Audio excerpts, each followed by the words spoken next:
Today we have on a very special guest, Mr. Jeff Garrison. He's a preacher and a traveler, as well as an amateur radio operator. Mr. Garrison, how are you today? I'm doing well. Thank you. Yeah, thank you.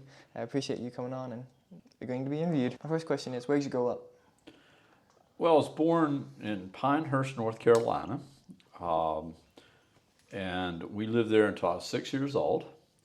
And that's where my family is from, going back to the Highlander Scots that came in that area. The Garrisons were a little later, but the McKenzies and Blues and McDonald's and others in my family all basically migrated there before the Revolutionary War. And so my first 6 years were in Pinehurst area, and it's still been a place I keep going back to because of family that still is in that area around Moore County. I always tell people that we were not golfers because everybody thinks of Pinehurst as a golfing place, but that we were most of my family were tobacco farmers. My father wasn't. My grandfather on my father's side was not, but my grandfather on my mother's side was, and I had an uncle that was, and all the great-grandparents raised tobacco. So it was kind of in the family. Yeah. We left there when I was 6. My father took a job with a different company, and we moved to Petersburg, Virginia for 3 years.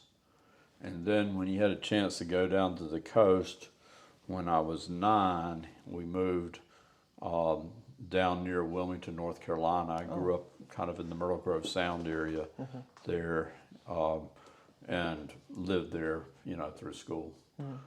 So in some ways, I really grew up in the Wilmington area. Yeah. Except for grades 1 through 3 were in Petersburg, and then before that I was not in school. Which high school did you go to? John T. Hoggard High School. Okay. And when I went to, so. I have some friends who go to Cary Christian School. I don't know when it was started, maybe. No, there's a Christian, there's not, I reckon there is a Christian school in Wilmington too. There's also Cape Fear Academy. It was a private school, but there were, at the time I was there were only 2 high schools. There are now, these are 4, at least 4, and maybe 5 in the county. It's been a few years. So. It's kind of blown up. So. Yeah, it has. When I go back, it's hard. It doesn't even look like what it used to. So. So what did your parents do? My father worked with pressure vessels. And worked for a company called Hartford Steam Boiler Inspection and Insurance Company. He was more on the engineering inspection side of the business, and although he had to do investigative reports for insurance on the insurance side, because the company only insured industrial type stuff. That was their whole business were in pressure vessels, like large, boilers, large compressors, and then later even into the nuclear side of things, containment buildings and reactor chambers and things like that. Anything under pressure. Sure. And was your mom, did she work or did she stay at home? She stayed home. She did go back. About the time I started to college, she started back. She went to college, but she stayed home, and then she did like 2 years of college, and then my parents moved to Japan for 4.5 years, so she had to put that on hold. And when she came back, she finished. She got a degree in social work, and she worked as a social worker for a few years, but decided she didn't really like that. And by that point, my father traveled a lot with his work, and she could travel with him. And there were no kids by that point. She didn't have any more kids at home, so she could easily travel with him. So she only worked for a few years outside the home. And I know you have at least one brother. Do you have any other siblings? I have two brothers and a sister. Okay. There are three of us that are very close in age. I'm the oldest. A year and a half after I was born, my brother Warren was born, the one you've probably seen. And then a year later, my sister Sharon was born. So we're all very close together. I mean, in 2.5 years, my mother had, I don't remember a time them not.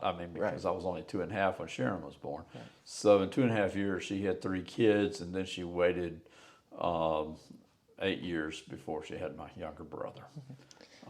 Was Warren the one you went to Green Bank with? Green Bank Observatory?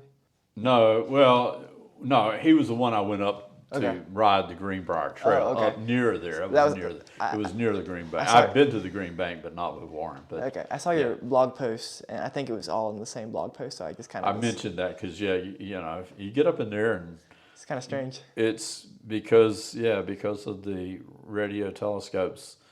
They control transmissions and the height of towers and the amount of power used, even on cell phones. So there's lots of places you can't get a cell signal. You have a website where you post some of your sermons as well as your travels and blog posts and some book reviews, which is really cool. But I noticed that recently you told me about this trip that you went on with your brother, and you rode your bike, and you had mentioned the Green Bank Observatory, and I was hoping to touch on it. Well, the Green Bank Observatory is it has the largest trackable radio satellite for deep space in the world. And they have a number of them. I think there's 6 or 7 different ones, and these are all there's some much larger radio telescopes, but they are fixed positions. You can't move them. But these you can actually move, so you can pinpoint a spot in space and track it and listen. It's called an observatory, but all the telescopes are electronic. Right. But we learn a lot of stuff from electronic stuff. Yeah. But when they started that there in the early '60s, it was really an isolated area, which is why they went to that area. But there's a big area around it that's actually a radio. They control transmissions because. And if you go to the Green Bank Observatory, you have to turn off your cell phones and turn off your watches.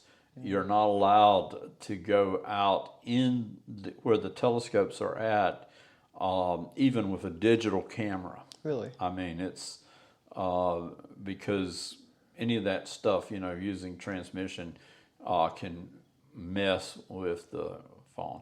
We mess with their satellite, stuff. And they said, I don't know if this is true, but they had a sign that says, our antennas are so sensitive that even if you had a cell phone that was on airplane mode on Saturn, we could hear it. So, which I thought, okay, that's an interesting claim. I don't know. That was part of their thing. We want you to, we do not be using, and in fact, you had to turn them off completely. You could have them on airplane mode in the visitor center museum, but if you went out into where the telescopes themselves are, they had to be turned. Your phones had to be turned off. Interesting. That's cool. So. Yeah. Surrounding the telescope, there's a radio quiet zone. It's called the NRQZ, and it extends into Harrisonburg, Virginia. Right. And it's kind of interesting. I went up there on a school trip a couple months ago, and I brought one of my radios just to listen around for transmissions, and there was nothing. Wow. And it's odd because even around here, you can always find someone talking somewhere because it was completely quiet. So it was surreal. Yeah, there was some radio. I know where we stayed at Watauga State Park, and there's nothing in there. It's all dead. But as you drive down into there off of 219, there was this one house that, looking at his antennas, that's quite a ways south. Right. He's probably driving, he'd be probably 60 miles from the observatory. But so he was obviously an amateur radio operator because he had like 3 or 4 antennas and some beams and some other things. So, but I do know even the radio stations and the radio, there was one radio station you could get up in that area, and it was, you kind of had to jump around on frequencies. So undoubtedly they had a number of transmitters, but they were all low power. Right. There was no real, We'll talk about some radio stuff later. But did you enjoy books in school? Yeah, I mean, I think the older I got, the more I enjoyed them, and that's the same true for school because I didn't really enjoy school. Yeah. I didn't enjoy school until I got into college, and then I loved it. And when I got into graduate school, it was even better. But I did read. I mean, I read a lot even as a high school, junior high. I mean, as a kid. I mean, and read a lot even not just for class. I mean, right. In fact, I probably had problems reading more of what I wanted to read than what was assigned. Right. Yeah. Understandable. Because I know in the 10th grade we had to read Pride and Prejudice, Jane Austen, and then turn it around and read, I think it was Wuthering Heights. Huh. And I was about sick of that. At that point, you just, sorry, teacher, no more. Well, and pretty much all the guys in the class were that way. Yeah. So, what were some of your favorite books? You mean growing up or as a student? Yeah. Probably Jules Verne's. Okay. Was a favorite early on. I've always been still to this day, Mark Twain is. Yeah. I still read Mark Twain.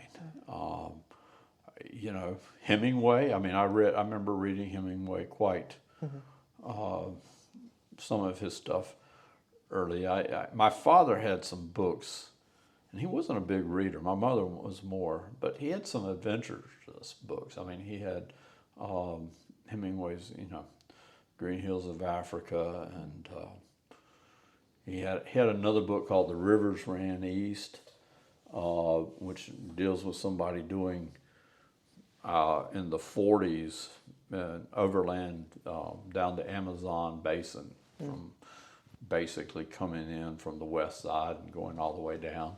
And there was another one about, I think it was 20,000 miles north. And these are books I remember my dad had that somebody also in probably the 40s or 50s who drove a truck from the bottom of South America all the way up to, and some places there was no roads even, but was able to get their vehicle all the way up to the Arctic, up into northern, way north in Canada, which was I thought was fascinating. Yeah, I'll have to look that one up. 20,000 miles north or something. Yeah. Or maybe 10,000. I don't remember. It was long, but it was a. Right.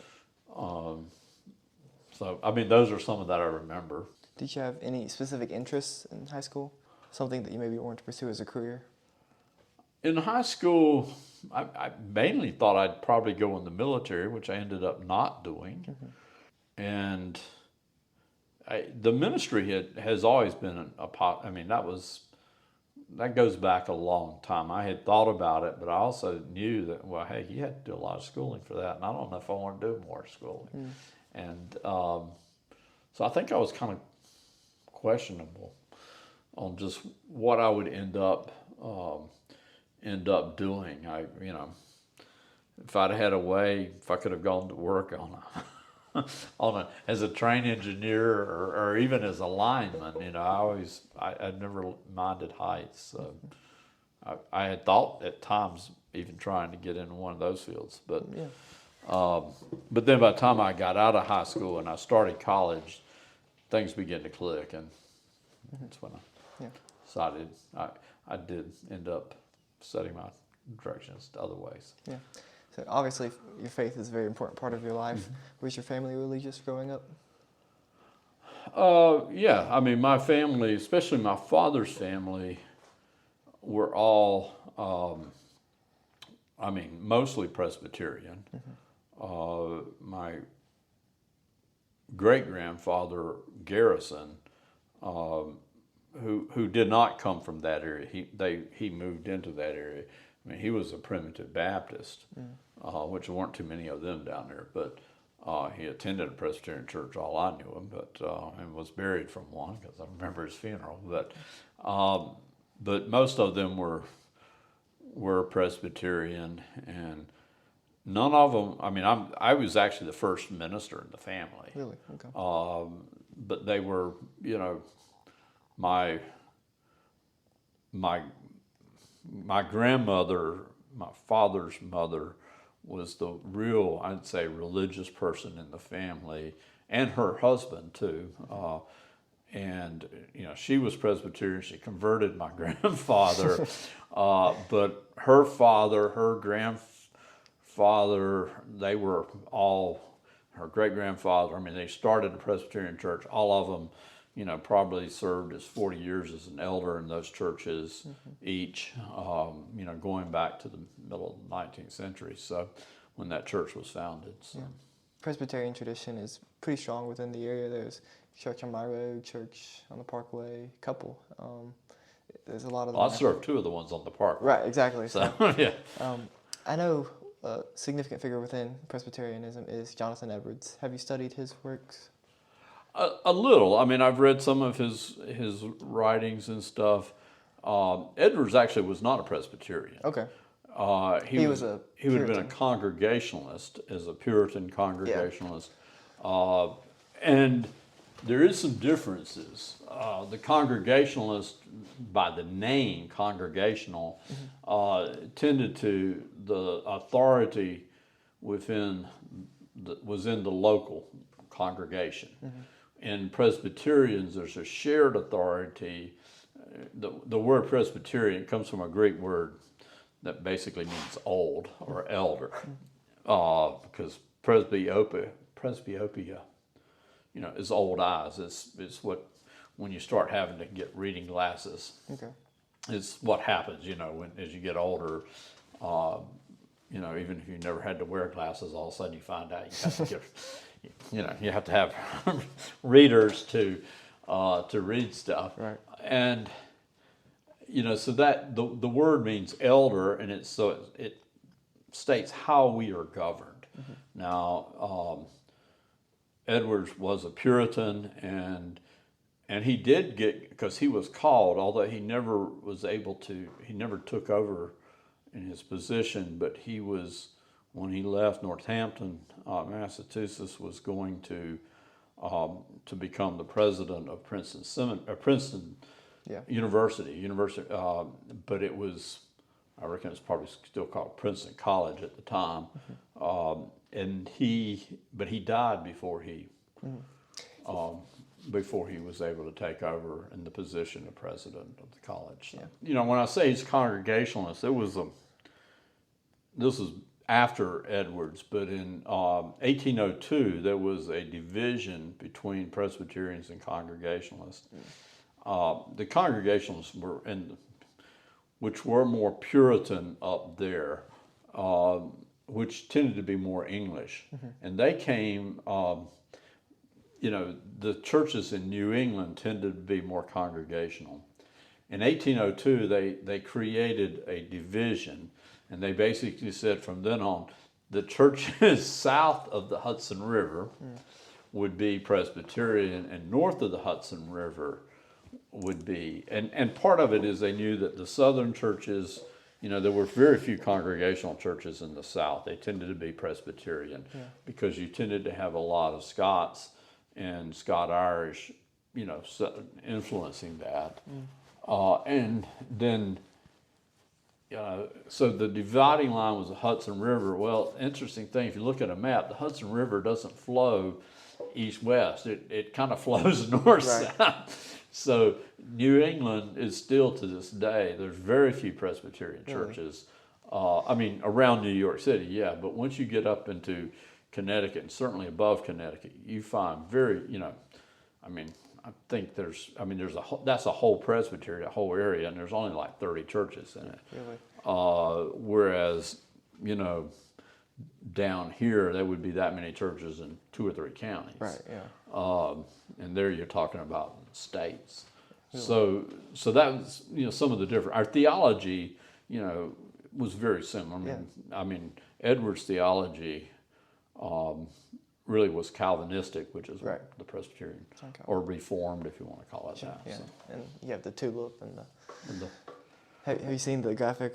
Yeah, the tulip. 5 solas. We can go way off track here if you want.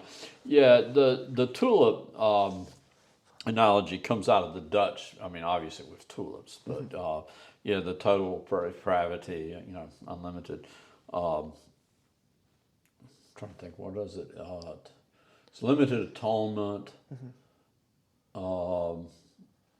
irresistible grace, perseverance of saints, and the U is unlimited election, I think, or something. So, but that comes out of the Dutch tradition, and in this country you have, not around here, I don't know of any Reformed churches, but in places like where I was at in Michigan, you had more.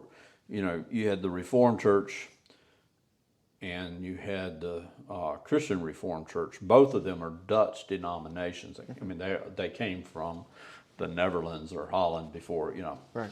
And the Reformed churches in America, though, are actually as old, if not older, than the Presbyterian. I mean, because going back to when New York was New Amsterdam, you know, there are Reformed churches in New York that go back to the 1600s. Right. Yeah. I saw a truck at the Wellness Center that had the 5 solas on the back. Did it? Oh, really? Okay. It was neat to see in the wild. Well, the solas is not necessarily Reformed. Right. I mean, that's all Protestant. Right, you know? right. Yeah, we can veer off into that path later. That's an area that interests me. What are the educational requirements to become a minister? Well, in the Presbyterian Church, you have to have you have. I mean, there are some ways around it, but you're generally required to have a 3-year seminary degree, which includes at least a year of Hebrew and a year of Greek, and you have to, you know, a session of a church has to basically say, we think this person should be a minister. Then you go under care of the presbytery. You have to be under care of the presbytery for at least 2 years. Generally, that's done while you're in seminary. You got 3 years to go, you know, in seminary. So right. that's generally done at the same time that you're in seminary. And then once you're out, I mean, once you've got that, it's a 3-year master's degree. Once you've obtained that degree, then the presbytery that you're under care of approves you to be ready for ordination, but you cannot be ordained until you actually have a call. So you actually have a church that, you know, that you're going to go to. Then you're ordained within the church. So it's quite. Yeah, it's quite exhausting in some ways if you think about it. It's a long process. It was a long process. I did not go, by the way, straight from college to seminary. I actually had a gap there of a few years, 7 years actually. So. What did you do during that gap? Well, in college, because I wanted to be on my own and move off, I ended up going to work one summer for a wholesale bakery. Okay. And I worked at that bakery. I worked that summer, and at the end of the summer, they asked me would I be interested in staying on, and they would work with my college schedule. So for the next 3 years, I worked second shift in a wholesale bakery. My last year in college, about halfway through my senior year, I was made a supervisor, so I was actually running the second shift. Okay. And I stayed with them for about 1.5 years after I graduated. And then I went to work. I knew that wasn't what I wanted to do for the rest of my life. Sure. Although, you know, it was kind of an interesting field. Yeah. I had kind of worked my way even up into the bakery position. So then I I went to work for half the salary. I went to work for the Boy Scouts of America and did that Really? for 5 years, and then went to seminary. Okay. What did that Boy Scouts position entail? Well, I called you executives. You know, I had a district I ran. I ran some camps. I did do some other. I helped develop a national program called Project Cope, Okay. which was designed for older scouts and camps that use things like high ropes courses and things like that. That I helped put together during those years. So. And you were a scout when you were younger too. I was a scout. I never made Eagle. I really got into things like amateur radio, and I was wanting to do more wilderness stuff than the Scouts troop that I was in. So I did not, I kind of let it drop before I got Eagle. So, but I had been a Scout. Yeah, cool. So you mentioned being under the care of a presbyter. Is that kind of like an apprenticeship? A presbytery. Presbytery. Presbyteries are a geographical area. Okay. And in the Presbyterian system, like we're in this area here, we're in the Presbytery of the Peak. Well, the churches I serve are in the Presbytery of Peaks. This area is actually in Abington Presbytery, but that's okay. Kind of so the presbytery is made up of all the ministers within that area that serve the churches. So there's like 130 of us in Peaks Presbytery. Right. Plus, it's made up of at least one elder from every church. And if the church is larger, they can have more than one elder, which is a lay position, the lay elder. So it's and in the Presbyterian system, when you go beyond the local church, it's always there's an equal number of elders, which are called ruling elders, and then teaching elders, which are clergy. Okay. And so there's an equal number of those. So that it's always where the clergy did not have. It goes back to the Reformation. Mm-hmm. The clergy does not have the control, total control of the church. It's always a shared leadership. Right. And so when you come under care of presbytery, the presbytery, they watch, you'd meet with them every year. I was under care of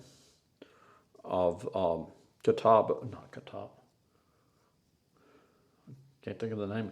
It became Presbytery of Western North Carolina when I was in seminary. And that so during that time I would meet with them generally at least once a year.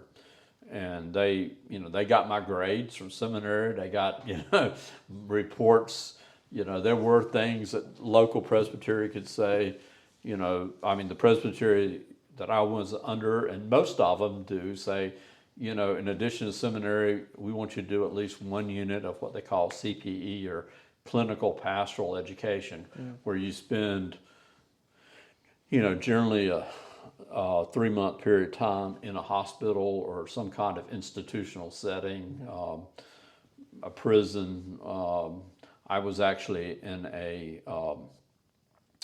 it was a hospital, but it was a hospital that primarily was for a mental, psychological type problems. That was a VA hospital. So really? It was a big hospital, but there were people anything from people with, schizophrenia and stuff down to people that had problems with drugs and things like that were veterans that would go there to try to go through their program to get cleaned up. Right.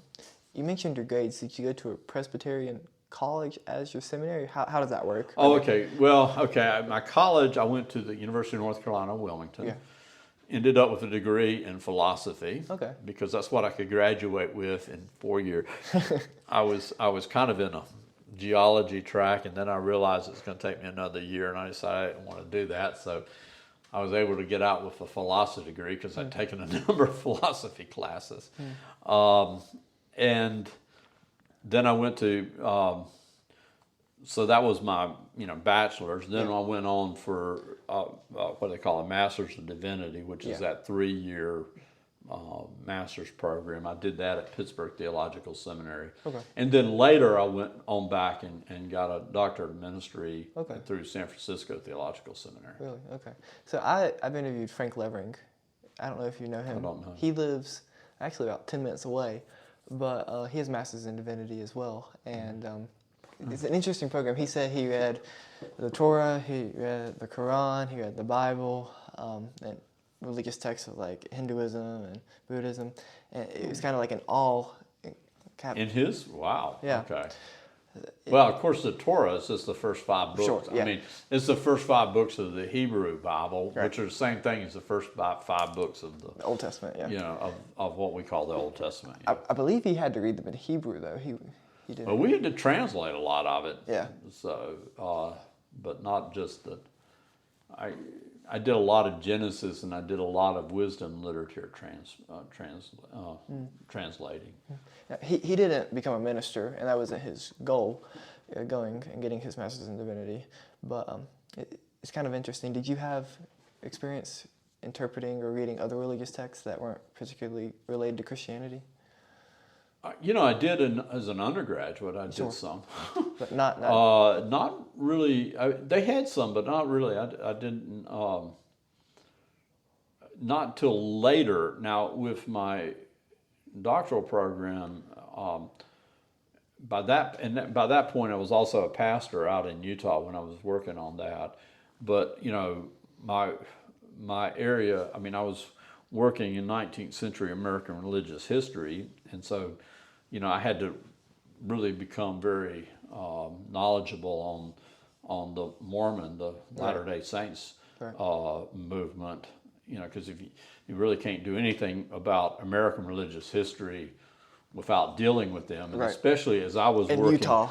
but I was also, my focus was, I was really looking at the role the church played in the mining camps in Nevada and during the 19th century. And, they were next door, there was a lot of interaction. Right. So I had to, I certainly over time spent a lot of time learning about them. Yeah.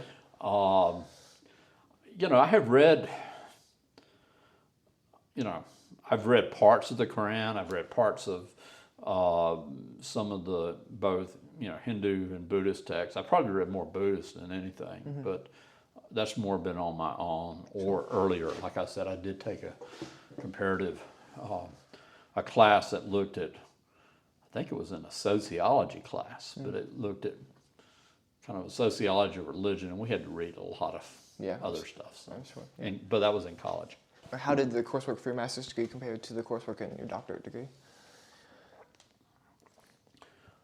It was more intense. Oh, sure, The yeah. master's part, Oh, which the is master's. odd. Yeah, Okay. the doctor's part, so much of that's on your own as Right. writing a dissertation. Yeah. So, that was, and by the time you were in that field, I knew more about the topic than, my advisor and the dissertation committee and all that. I mean, in some ways, I became the expert.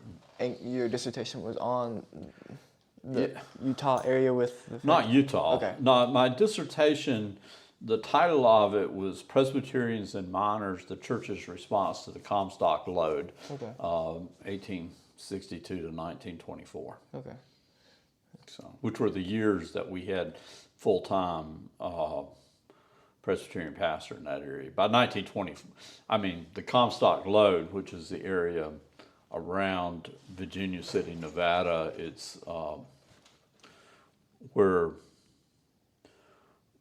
if you ever watch Bonanza, the TV show Bonanza, it opens up with a map that's on fire, and it has like Lake Tahoe and the big Bonanza Ranch, which ran from Lake Tahoe down through the Carson Valley, and then on the Virginia Range, which is the next range over, it's about 30 miles from Lake Tahoe, is where Virginia City is. And it was in the 1870s, between Virginia City, Gold Hill, Silver City, there were 5 or 6 other communities there.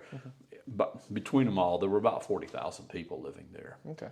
And today there's, I think the last time I was there, they said there are now 900 people in Virginia City and maybe 100 people in in Gold Hill. I mean, it's small. It's not a ghost town, but It's getting there.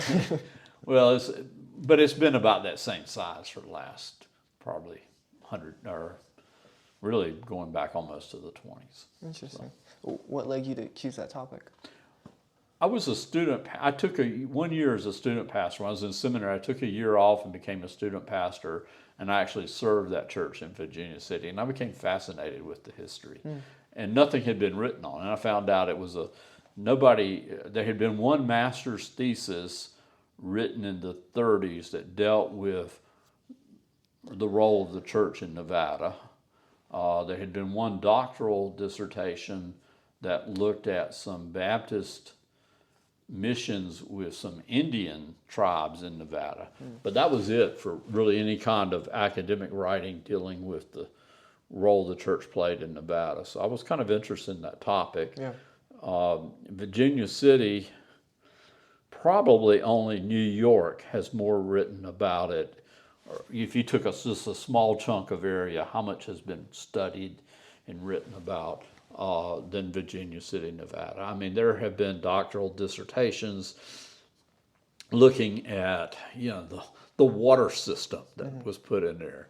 Lots of stuff on the mining and the mines and the geology, stuff on the fire department, on the police department, on prostitution. I mean, it's just everything. I mean, this city has been studied more and more, than probably anything, but nothing on the churches. Yeah. So it was kind of an open field to hopefully advance some scholarship on the area. And it was an area I really liked. And so when it came time, to begin to write, that's, I presented my proposal to do that as my dissertation, and went forth that way. That's neat, yeah. You mentioned you did your degree through the University of San Francisco, was it? No, it was San Francisco Theological Seminary. San Francisco Theological Seminary, okay. Which is not in San Francisco. Yeah. It was. Okay. First 20 years were in San Francisco, then they moved to San Anselmo, which is north of San Francisco. It's about 20 miles north of the bridge, the Golden Gate Bridge in Marin County. Did you travel in between the two? I did summer classes and then and some independent studies, and then after completing the coursework, then I was on my I worked, and actually my committee was all over, so a lot of it. Back then it was still, it was beginning to get more into email and stuff, but I still was, for some reason, mailing out chapters because I had people in my committee in San Francisco or in that area, the Bay Area. I had two people that were on the committee that were in Nevada. One was in Carson City. The other was a professor at University of Nevada, Reno, who interestingly, and he had been at Southern Utah University, which is where I was at, which is in Cedar City, Utah, and so I had gotten to know him, and so he was actually Jewish, but had also done some writing on the Jews in Nevada, or had never published it. Sadly, I don't think he ever did, but I had known that, so I got the okay to have him on the committee, and he was good, great addition. That's awesome. It must have really been interesting because Latter-day Saint, the movement was founded in the 1820s, 30s, and then their founder, Joseph Smith, died, and they kind of migrated over west, and they kind of occupied the Salt Lake City area exclusively for a while, and then you kind of went out to Nevada, like you said. Were there, prior to that time, were there other religious movements? Well, when they came into the Salt Lake Valley in 1847. Yeah, that sounds right. And by that point, Joseph Smith was killed in 1844, and Brigham Young had taken over the church well, that's my interpretation of it. There was a kind of a struggle for the leadership of the church, and at that time there were a number of breakouts Right. in the church, some of which are still around. Yep.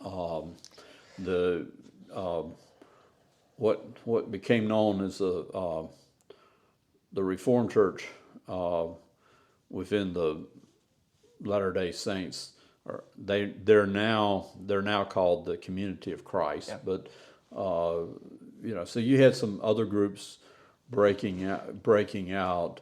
Some of those came back into the fold, and some of them just kind of disappeared. I think the Community of Christ is pretty strong in Missouri. I think. It's especially in the Kansas City area, Independence, Missouri. Mm-hmm. Joseph Smith, and they have a very neat. In fact, I have done some actual work on their work, because they were actually pretty involved in Nevada. Because when you would have Mormons, when you were having the Latter-day Saints leaving the church, they would often come to Nevada, and they were Mormons there that were the liberal Mormons, that were the ones that were in the reorganized, I said Reformed, it's Reorganized Church of Jesus Christ of Latter-day Saints. And they were known, it wasn't until the 1990s that they changed their name to the Community of Christ. Mm-hmm. But they were always very anti-polygamist, unlike Utah being, and sometimes that was it. People were converted, they get to Utah, and then they find out all this stuff about polygamy and all the men having eyes on somebody's daughter or something like that. And so a lot of them would then flee, and they would go to Nevada, and there was a lot of them that did. But Brigham Young's vision was to create a country. Yeah. He wanted his own. He wanted he called it the state of Deseret. Yep. But he wanted it to be a country. He actually had a vision that it would start down in the San Diego area, and it would go all the way, basically come up and cover the whole Great Basin, which would be between the Sierras and the Rocky Mountains. That whole basin there would be kind of north of the Colorado River, would be part of his community. And he started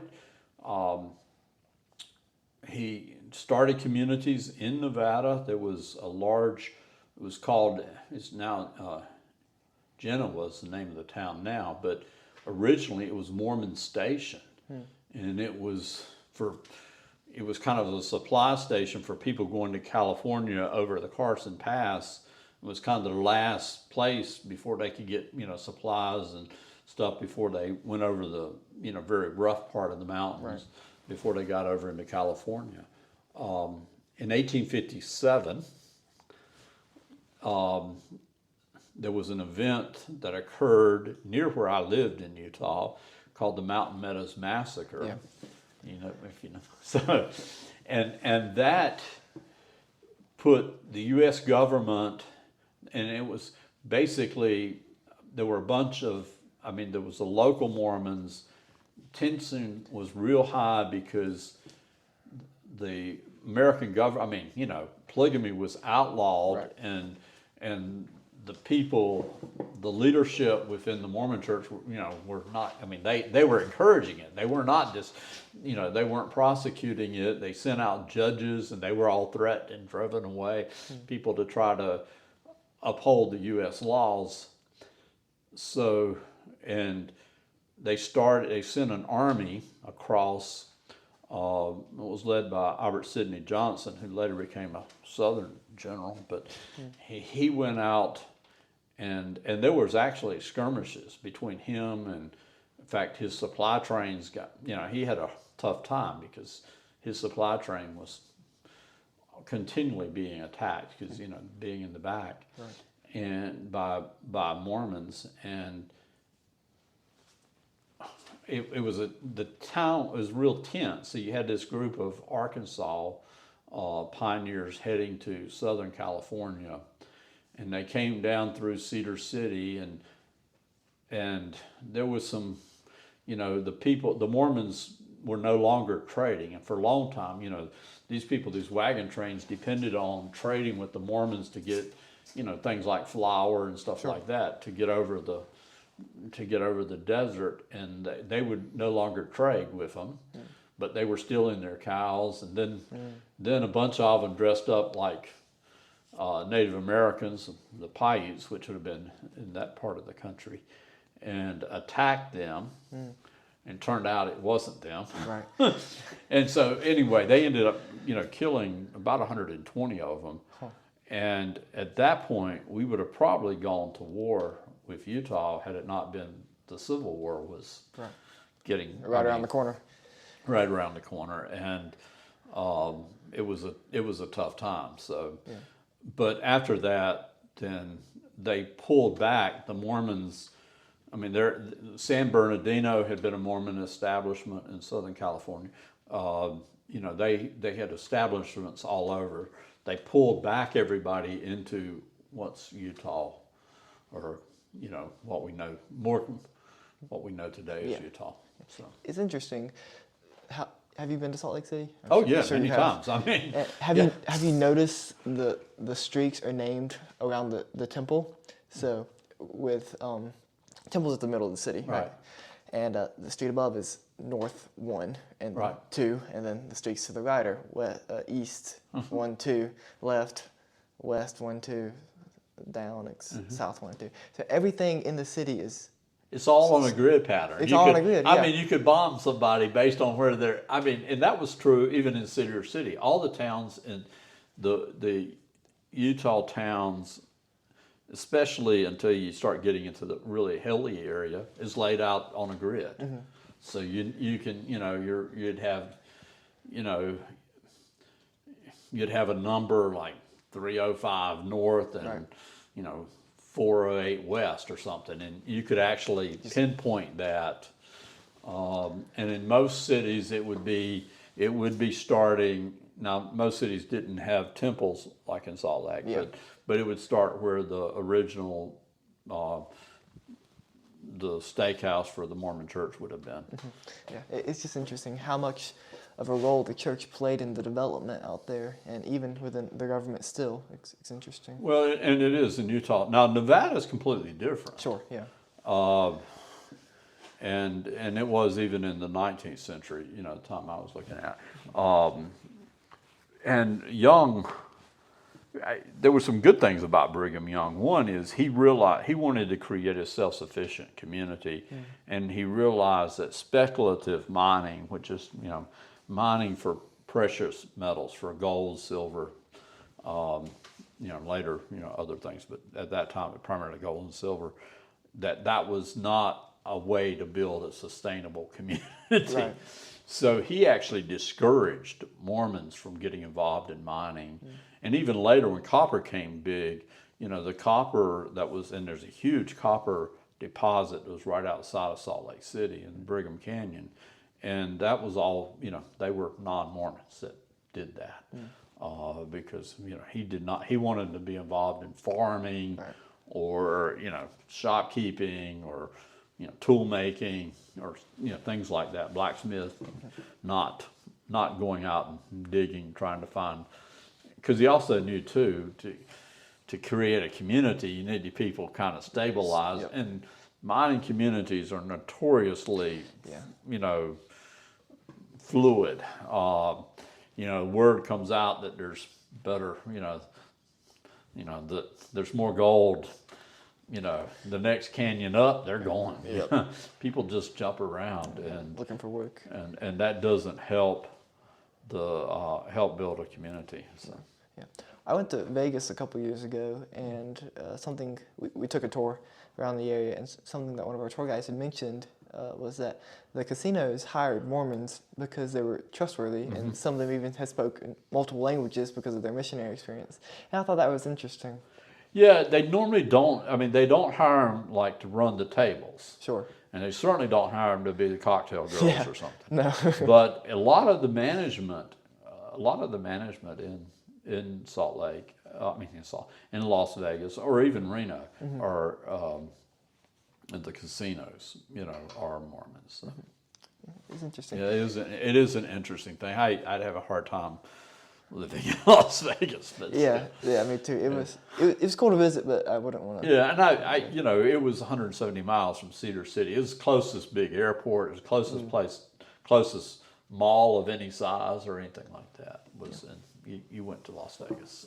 Yeah, there's the Morador, like Mormon corridor through that Utah area, but there's also a secondary one on the East Coast, and we live in it. I don't know if you're aware, but there are quite a few churches around here. There's one in Mount Airy, Fort Chiswell, Dublin. That were Mormon? Yeah. Oh, really? And there's a steakhouse just right outside Virginia Tech. So there's a lot of them around here. Well, they're all over. They're all over the United States, but and they tend to be. Because you got some that are very well educated. So yes.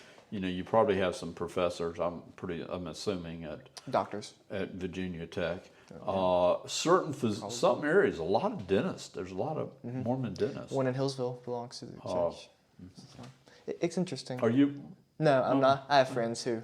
Okay, I was just curious how you knew something, because you know a lot more than most people know. Yeah, no, I have several of my classmates and my teammates on various teams belong to the church, and it comes up in conversation because it's kind of hard to decouple American history from Mormon history in some parts. Yeah, well, it's, they play, they even played a small part even in the Civil War. Right. And to understand what happened in the 19th century, you got to understand what happened at the Great Awakening, but also what was happening in New York State, where they came out of just outside of Rochester, and a lot of that was,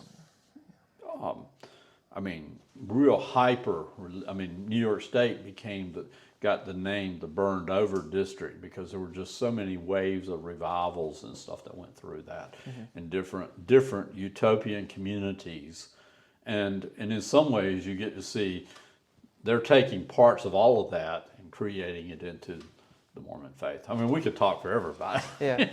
Yeah. Having served a church in an area that was when I went there, it was about 95% Mormon. Yeah. I know a lot about the Mormon church, and have done some work, like I said, with the reorganized Church of Jesus Christ in Nevada. I found that interesting. Yeah. So after I finished my dissertation, I've done a couple other, some articles and stuff. I imagine you had quite a few members of your congregation that were ex-members. A fair number, and a lot more that did not join but participated. Yeah. Mainly because it's the culture. Some of them would say, some of them would join, when their parents died and things like that, but they did not want to join but they would participate, and they were there every Sunday and supported the church and one led the kids' music program and things like that. So. Yeah. What else can we talk about? Amateur radio? Okay, yeah. Yeah, we didn't talk about anything about travel and stuff, but we can talk about amateur radio. Oh. Yeah, I'll just say a little bit about it. When I was 13, there was a man in our church, got a couple of guys together, and I had no idea what an amateur, anything about it. Right. And he helped us learn Morse code, because you had to, at that point, you had to get your license to get novice, you had to be proficient at 5 words a minute. To learn some theory, helped us build a transmitter. This is using tubes. Right. A little bit dangerous. High voltage, it could kill you. No, you still had it transforming. You had it broke down, but it was probably not a whole lot of wattage either. Yeah, the tubes. Interestingly, it took more power to run it because you had to heat. You had the filaments in the tube. They had to heat the tube up, and you couldn't. like this one, I can turn it on. this radio, I can turn that on, and it'll be. Yep, it's ready. It's ready to go. No, there you turned it on, and 4 or 5 minutes later. Yeah, that's true. You started. So anyway, he helped a bunch of, and he had done this a number of times, and so it was kind of a good hobby during my, from junior high up through high school. And then I kind of lost, once I started getting toward college and, dating and other things, I kind of got out of it. But I did hold license and I loved code. I mean, because the radio, I never had anything that did anything but Morse code. And so I did that for a few years then. And I kept thinking, I should get back into it. And then went with you through that class to learn my license and learn how things, I had no idea all the integration with computers and digital transmissions and stuff like that. That was all that's all new to me. I mean, because it's been it's been 50 years. So. Have you used any of the digital modes yet? I have not. I've seen FT8 done on field day there, but I have not. It's neat. I got to use it at the Ag Fair. The club set up a booth, and I went over, and Brandy Puckett had brought her dad's computer and just set up a station. I used it a little bit. Oh, really? Okay, yeah. Well, didn't she do one? Somebody did one that was doing FT8 at field day. Field day. Yeah, that was her and her dad, David. Have you met David? Oh yeah. Yeah. Okay. Yeah, he lives not far from Bluemont Church. So. Like 5 minutes. Yeah, I mean, first time I talked to him before I met him in person was right after getting the radio, that little handheld, and I just had set it up, and while I was there working, I've got an office here up on the second floor of the community building we have, and I was reading, and I just set it up and was running it through the scan modes and heard him on, and then ended up he was talking to somebody else, and so I came on, and when he and I talked for a long time. Yeah, great guy. We had a great time talking, and at the time he mentioned to me something about, well, he can't work on things like he used to because he can't see him anymore. And I didn't realize that he was that, totally blind. But but anyway, so I had that in my background, but I had a dry spell of not really being involved in radio for many years. Are things different than how you remember them? Just in terms of... Well, I mean, you didn't have any of the, because, nobody had computers back then. Right. I mean, in terms of like propagation or culture around the hobby, obviously equipment and... Well, I think because so much was done by CW, I mean, and it's still, I can find places, you can find places on there where people are still doing CW. Yeah, especially. Or, Morse code. That, it seems like people are doing a lot more net stuff as opposed to, I remember being in nets before, there was a North Carolina net that was a CW net that we handled and people would, back then you'd get traffic from overseas and stuff going to somebody somewhere in North Carolina. But it was all done by CW. And I don't remember, it seems like a lot. I mean, if I want to talk to somebody on 40, it's easier to do it through a net and go join up into, a group like that talking than it is just to call CQ. Used to be, it seemed like most things were done with CQ calls. Right. So that's probably the most different, other than, like I said, the various other forms of transmission that was not available at that time. You talk about books, me reading. The other thing that kind of got me really back into this is about 2 years ago, I reckon, probably 2 years ago this winter, I read Eric Larson, his book Thunderstruck, which dealt with the early radio program. I mean, radio operators, and he ties it in with a story about it was a murder that occurred in Great Britain and England, and this guy, and nobody would have thought he did. Basically he killed his wife, and then he ran away with this other younger woman that he had fallen in love with, and they left England and went to France, and from France bought tickets on a liner for it was going to Canada, and then they were going to come in the United States. And it is a fascinating story because, at this time, most of the ships were using the radio operators were actually a part of the company. Was it Marconi? The guy that started the first radio. Anyway, he owned a company, and they were his employees. They weren't employees of the shipping. And, they found kind of a niche because people that had a lot of money would like to send messages to family and stuff like that. So he had a whole network, basically around the world to do this stuff. And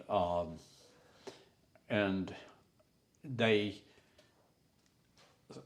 basically, the British police found out what ship he was on, and basically sent word around, and before they docked in Canada, and the captain and a few of the crew knew because they had been sent the same information about this person, and so that before they docked in Canada, they a boat met them, and a bunch of Canadian police officers got on board and arrested this man and the woman that he was traveling with, and they were she was being disguised as a boy, as his son. Oh, really? Even though, it's kind of a weird thing. But it was a fascinating book. But he also goes in that book, the whole thing about how early radio worked. Yeah. And, how, making that first transatlantic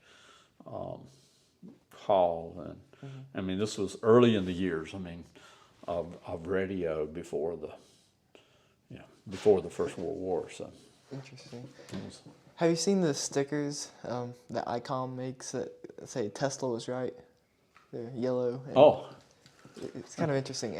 I've asked around and no one really knows what it is referring to, but I guess obviously it's AC, but some people I kind of think that it means radio because he was one of the people who theorized early that radio waves were a possibility. It's kind of interesting. Oh, no, I mean... Something. Yeah, you talk, because there were some other people that were involved early on and trying to transmit. I had no idea how big of a company he built. Of course, probably by the 20s, ships were, it wasn't just a proprietary for that, and each ship, ships, had their own radio operators. These earlier ones, they were primarily transmitting messages from ship. They weren't, they weren't doing as much stuff that what we'd think of as communicating with other ships for icebergs or things like that. That did happen, but it was not. Their primary thing, where they made their money, was messages. Communication, yeah. Yeah. There's a podcast called dit.fm, and it's about learning Morse code and all the different uses of it. I've been listening to it, and one of the episodes they did was with the operator of a land station that received messages from ships. And it was very interesting to listen to because he apprenticed for the job, and for the first couple of years he wasn't allowed to send any. He was only allowed to receive. And then there was an emergency. Someone had sent SOS one day, and he responded. He thought he was going to get fired for it. He didn't. it's just a cool story to hear. Oh, really? Okay. I didn't know. Something I was reading recently is it was around 2000 that they shut down all the listening stations. Yep. Because you used to have listening stations around on the coastline that would primarily be monitoring marine channels, listening for an SOS, and not anymore. yeah, I mean now, I mean, because in the communications, with satellites and other things, it's just gotten so. Yeah, there are even some technologies that were built from amateur radio technologies that marine ships use that send out a beacon like over HF radio, and it's picked up by, it's kind of like APRS. I don't know if you're familiar with it. APRS is built for 2 meters, and a lot of people use it to report their location with like a geolocation satellite tracker that they can plug into their radio, and they'll send out a packet via 2 meter FM, and then it is picked up by other stations and then uploaded to the internet. And there are stations that can digipeat, is what it's called, so take the signal that they receive and then broadcast it out. And then the idea is eventually it'll reach a station that's connected to the internet. You actually look up a website, it's called aprs.fi, and it'll show you where everyone running, but it'll show you where people are. So a lot of people use that to like track loved ones. They'll have an APRS radio in their car, and it'll also do, I think, speed. So if you stop moving, you can set up an alert, and it'll notify whoever that you potentially crashed or whatever. Yeah. Well, you can also now, I mean, with most of your, Well, sure, but if you're in an area without any cell phone coverage, that's true. 2 meter. Okay, yeah, We'll that's go right. a lot further than. Yeah, you have to have coverage, but I mean, that. Tell somebody when you're going to arrive. I somewhat find that annoying. Yeah, sure. But I think the marine technologies are built off a similar idea. Well, I mean, most ships they're supposed to track. There's supposed to be trackers on most ships. Yeah, I believe that came from APRS originally. But anyway, I mean, I know lately, there has been stuff like with Russia trying to sell oil kind of on the black market, and they turn off their marker, the beacons off of those ships, and they kind of when they go dark in the middle of the ocean, they kind of know something is up, and generally what they're doing is transferring oil from a Russian freighter to another, Chinese or somebody, Indian or somebody else that they were selling the oil to. We didn't really get to touch on travel. If there's just a quick 1 or 2 things you wanted to mention, remarkable experiences you've had. Well, I mean, you've done a lot, so. I've done a lot of traveling. I really enjoy wilderness travel, whether by canoe or hiking. My philosophy on travel is this: if you're going, first of all, go as primitive as you can. Whether I love train travel. And I have traveled all over the world by train. I've traveled over this country. I don't know how many. I think I've done 6 cross-country train trips in this country. And part of it is when you slow down and travel, you get to learn and experience a lot more at ground level than you do at 30,000 feet. Right. And so that's kind of been my philosophy. And Paul Thoreau is an author who I think he would be terrible to travel with, but who's well known for, he's written a lot of travel books, also written a lot of novels, but his travel stuff, he made the statement that if you really want to learn a culture, you need to, stay on the ground. You need to travel like the local people do. That way you'll get to meet them. And you need to go alone, and I've known that because when I've gone in parts of the world where I've gone by myself, I have a lot more interaction with the people in that area than if I have traveled with other people, because then you're interacting, with the people that are like you, as opposed to extravagant, others. So if you can, that idea of staying on the ground, going slow, traveling like the people, and being by yourself puts you in a position that you get to interact with people a lot more, which is good. I mean, if you really want to experience a different culture. Right, you meet the everyday people. Not I mean, it carries risks too. Sure. Because, you're generally at a disadvantage. You don't know the language, or you know very little of it, or some of it, but you probably can't keep up at least I can't keep up a full conversation. Yeah. And when you're jumping around between countries, or especially say in Asia, but most people are good. So you don't. I mean, even though sometimes it's a little frightening, most people are good in the world and don't want to harm you. I mean, yeah, there are always those that will, but you just have a little bit of faith. Yeah. The only thing I'm sad is I did in 2011. I mean, I took the Trans-Mongolian Express, which runs from Beijing to Moscow, and took a couple stops along the way. But I've always wanted to go back and do the other part of that, and then do another line that runs north of there called the BAM, which runs north of Lake Baikal. In Russia, but sadly, I don't know that I'll be. Not in the near future. I'm not sure that's going to happen in my lifetime. No. I mean, it's more like Russia's kind of like it was when I was a kid. It's like you don't want to go there. So, history repeats itself. I really found Siberia fascinating, and really wanted to go back and travel more in that part of Russia. I don't need to go back to Moscow or even St. Petersburg, which is an incredible city. Yeah, it's beautiful. But some of the places around in Siberia are really fascinating places. St. Petersburg is a good example of a city that's been shaped by religion too, Orthodoxy. Yeah, but also by desire to be like. I mean, St. Petersburg, it felt like you were back in the West, in Europe. That was designed by Peter. Yeah, and Peter the Great's idea was to make St. Petersburg like Europe, and it really is. I mean, it's a beautiful city, and if you ever get a chance to go to the Hermitage there, the big art, I mean, which used to be where the czars would live. Right. That is, I mean, it's just the artwork that they have is fancy. It'd take you days to go through it all. I mean, to really see it well. I mean,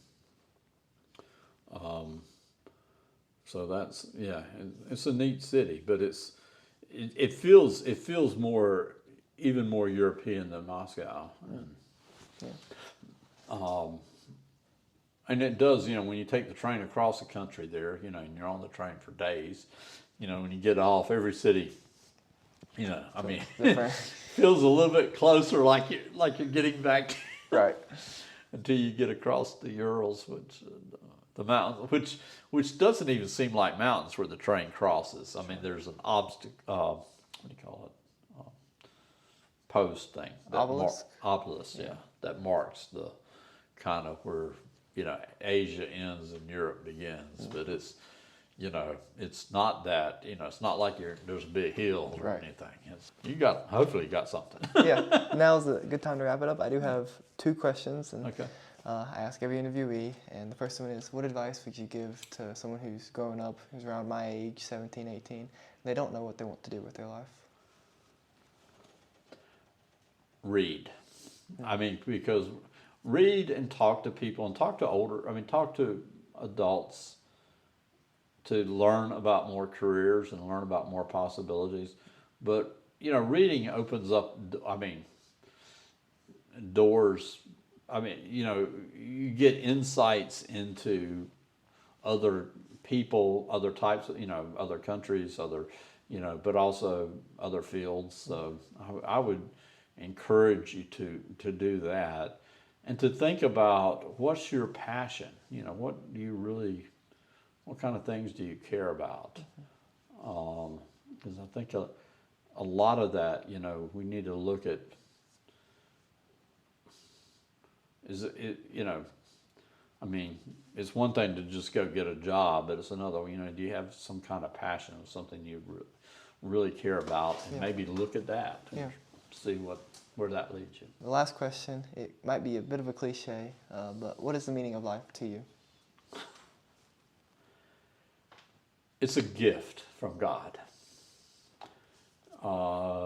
And the first question of the Westminster Confession of Faith, of Catechism,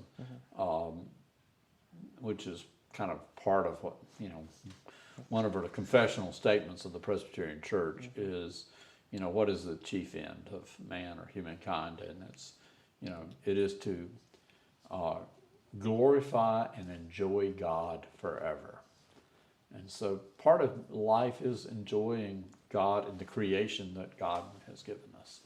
So I think there needs to be joy, and there needs to be a realization that this is a gift that we've been given, and we need to make the best of it. Thank you, Mr. Garrison, for your time today. I really appreciate it, and you're a great friend to me. And well, thanks, Ethan. it's an I honor enjoyed to know this. you.